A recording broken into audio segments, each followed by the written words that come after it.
The use of social media has skyrocketed in the last decade.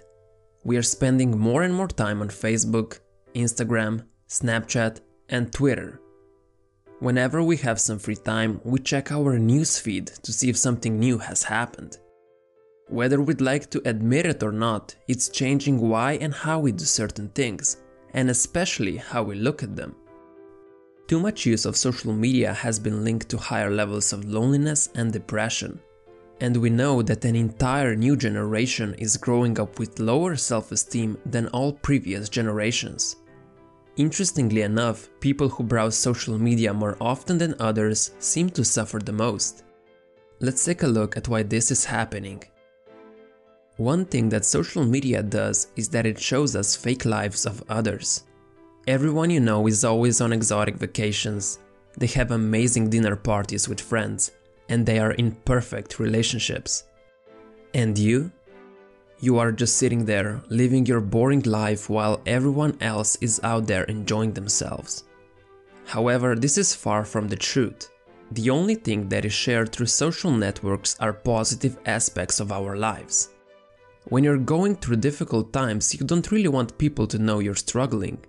Most people are not going to share publicly that they are feeling sad or depressed, so it's only natural to share the best moments of our day. What happens is that we only see the highlights of those people, but we think that their life is constantly this way. They don't show us behind the scenes because that's not as exciting. But I assure you, they have a lot more problems than you might think.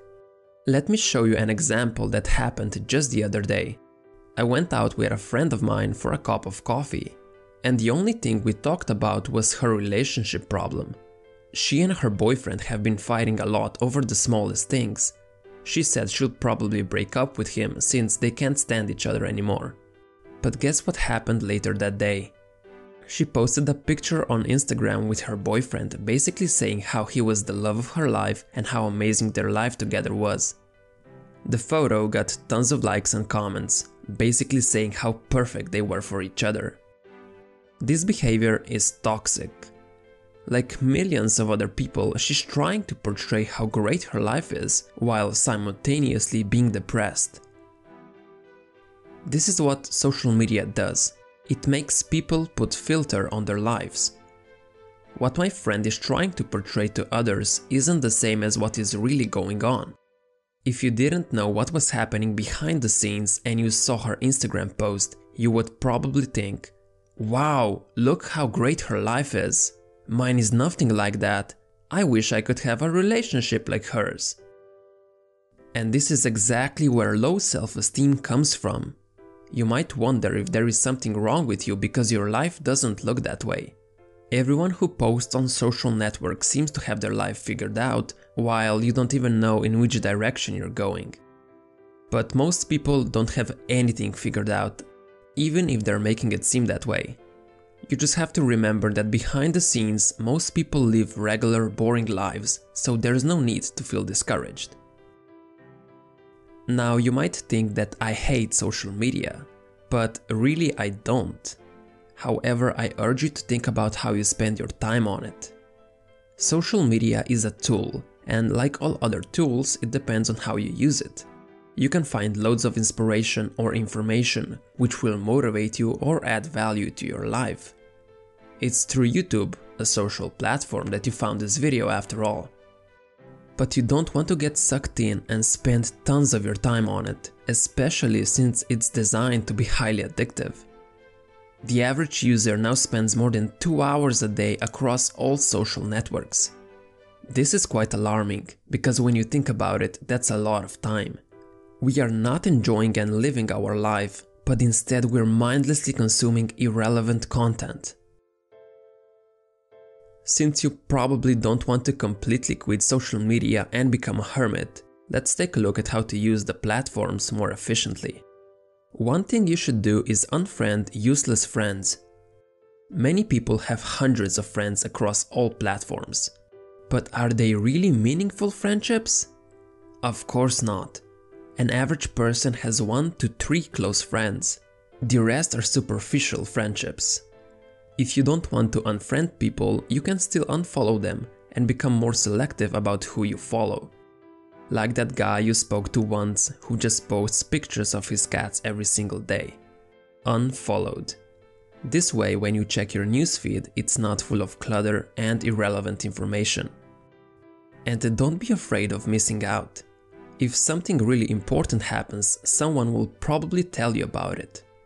Ironically, when you're on your phone and social media all day, you don't realize that you're actually missing out on real life. Nowadays, we take our phones everywhere with us. And a lot of us have this habit of constantly checking our phone for notifications. Every time we are waiting in line or are just bored, we pull out our phone and mindlessly check social media, mainly out of habit. The solution here is to remove those apps from your phone and block all the notifications. This way, you're not just a click away from being pulled into social media rabbit hole. We know that once we start, we just have to check every single post. So not having the app, there is no real temptation to check your phone mindlessly. Yes, you could still go to Instagram.com or Facebook.com website if you really wanted to. But there is this additional barrier of resistance that you have to overcome. This time it's not just one click away and you won't check it just out of habit, but it's going to be a conscious decision. What we really need to do is put more thought in how we spend our free time. If we don't have anything to do at any given moment, then these addictive apps will always be an appealing option.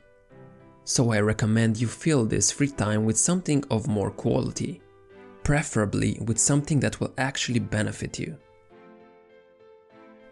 I urge you to look at how much time you're spending on social media every day. Don't be one of those people who never look up from their phone or computer. Real life is going on around you, so be present. You don't want to spend your time in virtual reality with people you don't even know that just post fake social updates. It's okay to be bored and just let your mind wander sometimes. But it's even better if you live your life in a way that excites you. I still use social media myself, however I have restricted it to once per day. And because I have removed all the useless friends, I'm done checking it in 10 minutes. This way I don't miss out on anything and I don't waste my time constantly checking my newsfeed, waiting for someone to post something.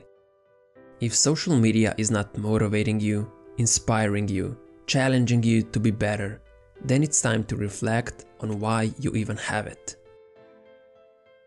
Thanks for watching. Please give this video a like and subscribe if you're not subscribed yet. Also click on that little bell icon so you can get notified whenever I upload a new video. This way you'll become better than yesterday.